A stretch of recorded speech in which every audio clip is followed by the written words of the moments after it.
শুভ সকাল। আশা করি সকলেই ভালো আছেন, আমিও ভালো আছি। আজ শুক্রবার, এখন এই সকাল 6টা মতন বাজে। স্নান করে নিয়েছি সকাল সকাল। আমি সকালবেলাতেই সমস্ত কাজ করে স্নান করে নিই। আর ছেলেও স্কুলে যাবে, তো ওর জন্য টিফিন বানাবো, তাই একটু তাড়া। দেখি যাই তাহলে, ওর জন্য টিফিন বানাই, একটু চাও করব। নিচে দিদিটা আছে, যে দিদি আমাকে সাহায্য করে, তো ও থাকলে দুজন মিলে একসাথে চা খাই। যেদিন না আসে সেদিন আবার আমার চা খাওয়াটাই হয় না। এখন নিচে গিয়ে ফার্স্টে আগে চা বানাবো, দুজনে চা খাবো, তারপরে ছেলের জন্য টিফিন বানাবো, আর ছেলেকে খেয়ে যাবে সেটাও বানাবো। চলুন তাহলে কি করতে থাকি আপনাদের একটু একটু জানাবো। চাটা খেয়ে ছেলের জন্য টিফিন বানাচ্ছি। ও বলল যে আলুর তরকারি আর রুটি নিয়ে যাবে, তাই এদিকে তরকারিটা বসিয়ে দিয়েছি, তরকারিটা হচ্ছে, আর আটাটাও মেখে নিয়েছি। একবার একটু বেশি করেই মেখে নিলাম, আমারও হয়ে যাবে সকালবেলা। এটা দিয়েই ও নিয়ে যাবে আর আমিও খেয়ে নেবো, আর দিদি পরে আবার আসবে, ও খাবে, তো একবারে করে নিয়েছি। চলুন তাহলে ওর টিফিনটা বানিয়ে নিই।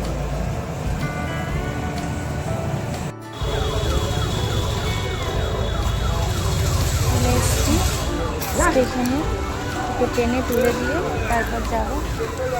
এখনই ট্রেন আসবে, গেট করছে।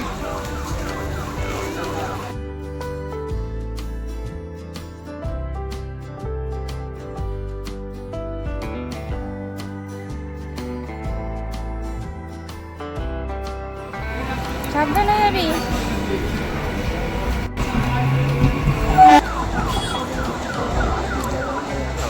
ও চলে গেল, এখন আমিও বাড়ি থেকে চলে যাবো। আজকে আর বাজার করবো না।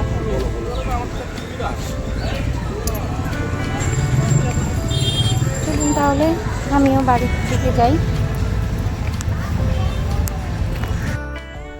ছেলেকে দিয়ে এই বাড়িতে চলে এলাম। এখন বাজে 8:30। এখন কিছু কাজ আছে, কাজগুলো করব, তারপরে রান্না করব। আজকে ছেলে হয়তো দুপুরবেলা বাড়িতে আসবে না, ওর গায়েঘাটাতে পড়া আছে, মানে ওর আমার বাপের বাড়ি যেখানে সেখানেই পড়া।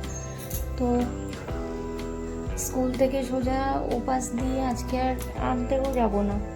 স্কুল থেকে বেরিয়ে ছুটির পরে ও ওখান থেকে বাস ধরবে, হাবড়া স্কুলের সামনে থেকেই বাস ধরবে, ওখান থেকে গায়েঘাটায় আসবে, তো আমার বাপের বাড়িতে সোজা চলে যাবে।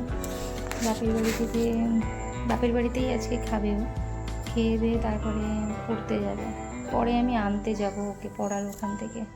তাই এখন আজকে অতটা চাপ নেই। বাবা সকালে ফোন করেছিল যে ছেলে যাবে বলে কি খাবে সেটাই নেবে, তো বললো চিকেন খাবে, তো বাবা বললো তাহলে সেটাই নিচ্ছি নাও।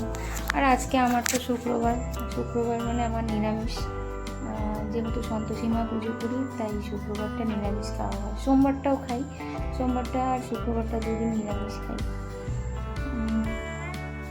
চলুন তাহলে বাকি কাজগুলো করে নিই, পরে আবার একটু একটু করে কথা বলবো আপনাদের সাথে। কাজগুলো তাহলে করি। এদেরকে রোজ সকালে খাবার দিতে হয়।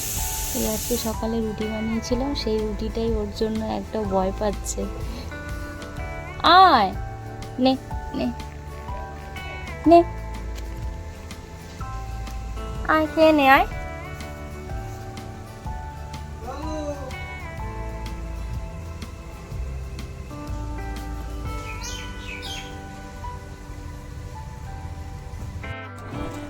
আমিও আমার খাবারটা নিয়ে নিয়েছি। সকালে করলাম এই দুটো রুটি আর এই আলুর তরকারি, ছেলেকে খানিকটা দিয়ে দিয়েছি আর খানিকটা ছিল, সেটা দিয়ে আমিও এখন সকালের খাবারটা খেয়ে নেব। তারপরে রান্না করব, করে কিছু জামা কাপড় আছে সেগুলো কাচতে হবে, কাজগুলো করব। চলুন তাহলে খেয়ে নিই। সকালে একবার স্নান করেছিলাম, আবার এই এখন আর একবার স্নান করতে হলো। করেই মনে হলো যে ছেলে যখন আজকে বাপের বাড়িতেই যাবে, বাড়িতে আসবে না আর আমারও আনতে যেতে হবে না, তাই জন্য ভাবলাম যে কিছু জামা কাপড় কেচে নিই। তো রান্নাটা শেষ করে কিছু জামা কাপড় কাচলাম, তখন আর একবার স্নান করতেই হলো। আর একবার স্নান করলাম, আর অতিরিক্ত গরম লাগছে, প্রচণ্ড গরম, তো তাই জন্য স্নান করলাম। এত জামা কাপড় কাচতে হয়েছে, অনেক দিনের জামা কাপড় জমানো ছিল, সেগুলো একবারে কাচতে হলো। আমাদের ফৌজিদের বলতে এটাই হয় জানেন তো, এই জামা কাপড়ের বালতিগুলো যখন আমার হাজব্যান্ড ছুটিতে বাড়িতে থাকে তখন আমাকে আর বইতে হয় না, ওই উপরে দিয়ে আসে, ছাদে দিয়ে আসে, তখন আমার বেশ সুবিধাই হয়, ভারীটা বইতে হয় না। আর আজকে দেখুন ও তো ওখানে, তো বাড়িতে আমি একাই, সেই আমাকে বলতে হবে। ফৌজিদের বউদের কত কিছু করতে হয়, শুধু কি আর জামা কাপড়, বাজার ঘাট সবই করতে হয়। যারা ফৌজি বউ তারাই জানে একদম ফৌজির ওয়াইফ হতে গেলে কতটা কষ্ট, কতটা স্যাক্রিফাইস করতে হয়। অবশ্য যাদের হাজব্যান্ড বাইরে থাকে, বাইরে চাকরি করে, বাইরে যারা বাইরে থাকে, বাইরে কাজ করে, তাদের বউদেরও একই অবস্থা। আমাদের লাইফস্টাইলটাই অন্যরকম। যাদের হাজব্যান্ড বাইরে থাকে তারাই একমাত্র জানে যে হাজব্যান্ড সাথে না থাকার কতটা যন্ত্রণা, কতটা কষ্ট। এখন বাজে দুপুর 2:20, এখন খেতে বসবো। ওদিকে ছেলে ফোন করেছিল, বললো যে বাস পেয়ে গেছে, ওখান থেকে ও চলে যাবে ও দাদুর বাড়িতে।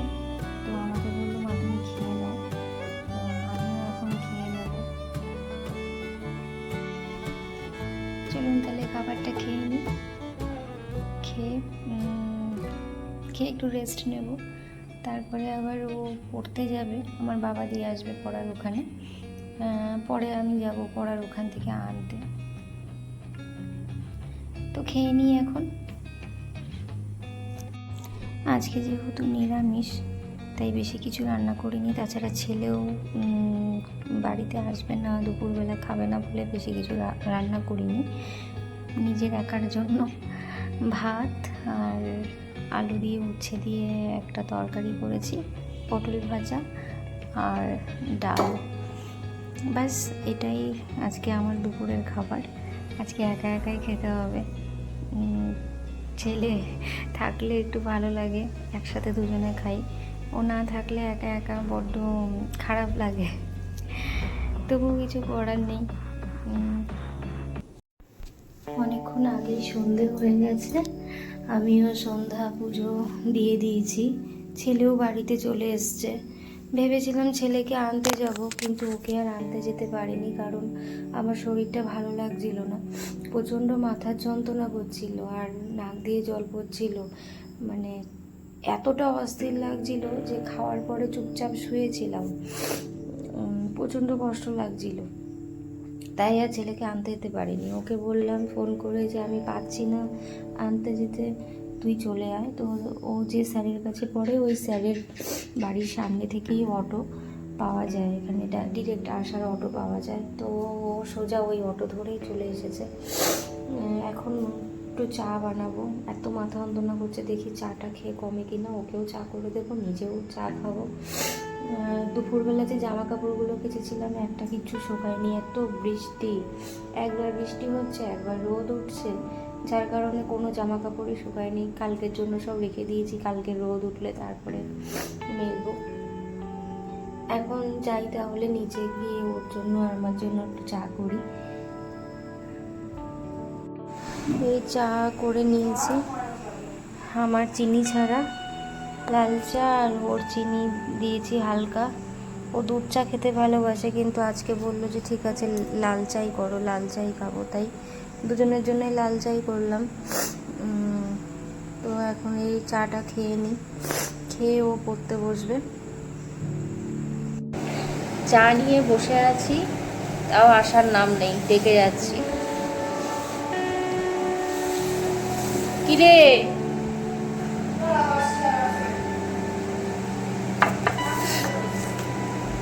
ওয়ান সেকেন্ড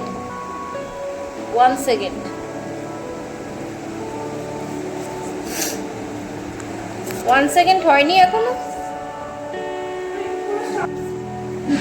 ডাকার পরে এখন এসছে 1 সেকেন্ড।